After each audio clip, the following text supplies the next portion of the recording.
Welcome to Fort Casper, Wyoming in the 1860s. Strike, develop, recover. Soldiers drill. The cavalry trains. 3, 2. And the artillery practices.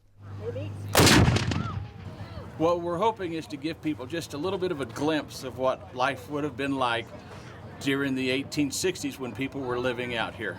On this hot summer weekend in the 21st century, Pressure, I got pressure. Wyoming's Fort Casper Museum is hosting Casper Collins Day. Today's Fort Casper looks pretty much like the one that stood here back in the 1860s. That's because the reconstruction was based upon the blueprints left behind by the man the fort is named for, Lieutenant Casper Collins. Casper Collins was a pretty good artist and draftsman. Collins was a 20-year-old in the 1860s, a second lieutenant in the U.S. Cavalry stationed at this remote army post near a critical Oregon Trail wagon bridge over the North Platte River. And in his spare time, Collins drew blueprints of the fort that were used to recreate it in 1936. So in 1936, they had an 1864 blueprint. So I know where the windows were, where the doors were, where the fireplaces were. This is exactly what was here, and we are on the original location. Take a peek inside the buildings, and they're all furnished as they would have been in the 1860s. And this is a nice site. It's great fun for reenactors. This really is. I like coming here. You know, the buildings here, sometimes we get to live inside the buildings. So it kind of steps me back to 1866. So, strike, develop, recover. Robert Cuevas plays the sergeant leading his soldiers through the Army's 19th century bayonet drills. When you actually put the uniform on, you become part of history. And so you kind of, for a very short period of time, feel what they felt. So it makes those books, those journals, and everything from them, from back then, come back to life. Look at your chest, right there. Form on me!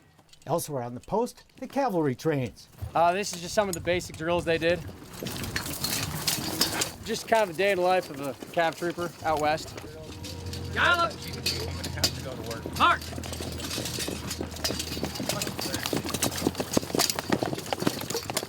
Wearing wool uniforms horseback under the blazing summer sun gives you a taste of what it was like to be a horse soldier. Forward! Guard! Oh! That's what we do. The only way to remember history is to tie emotion to history.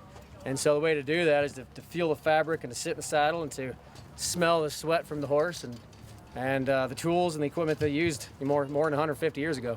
You're smelling the sweat today, huh? Oh yeah. Feeling the sweat. Feeling the sweat. Shooting cannons is fun. Steps away, the artillery practices with what's commonly called a cannon, but more accurately known as a field howitzer.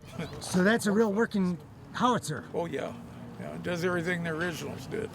Well, let's go over the implements that we use.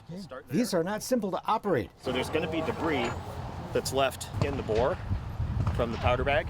So what you want to do is you run this down, then you're going to spin it around, and you're going to pull the debris out. So then we would take the sponge. And it takes an expert crew to safely fire even the blanks blasted here today. So then I would... So these are pretty labor intensive. Yes. These men and women really know their stuff. This is the rear sight, and it tilts, so if you're on the side of a hill or something, it'll always be level. 3, 2. Of course, the fun part is pulling the trigger. Oh, love it, love it, love it. That was awesome. So scary. I liked it. You liked it? You're doing good. There are quieter pleasures here as well, like getting to meet the horses. They're beautiful. The horses earn their keep, hauling away the howitzer after the last shot is fired. It's fascinating to get this glimpse of life into the 1860s, but this life was not easy. Harsh. It would have been a tough existence. There's not another fort for 50 miles that direction and 30 miles that direction. And when this fort starts, you're looking at 25 guys.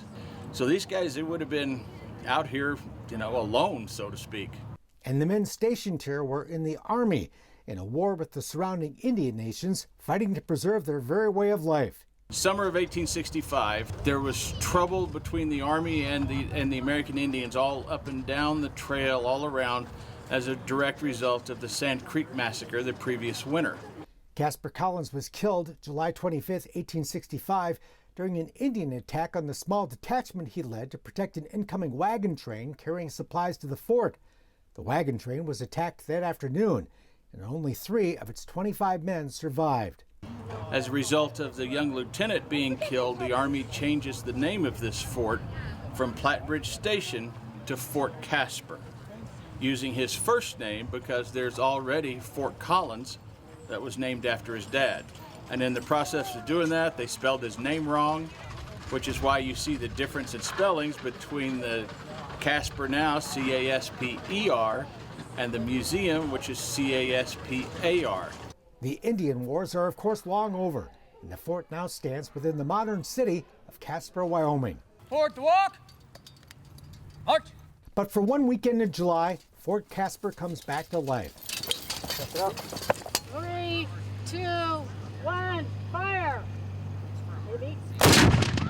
Providing a unique opportunity to step back in time and into a different world and experience the living history of the American West.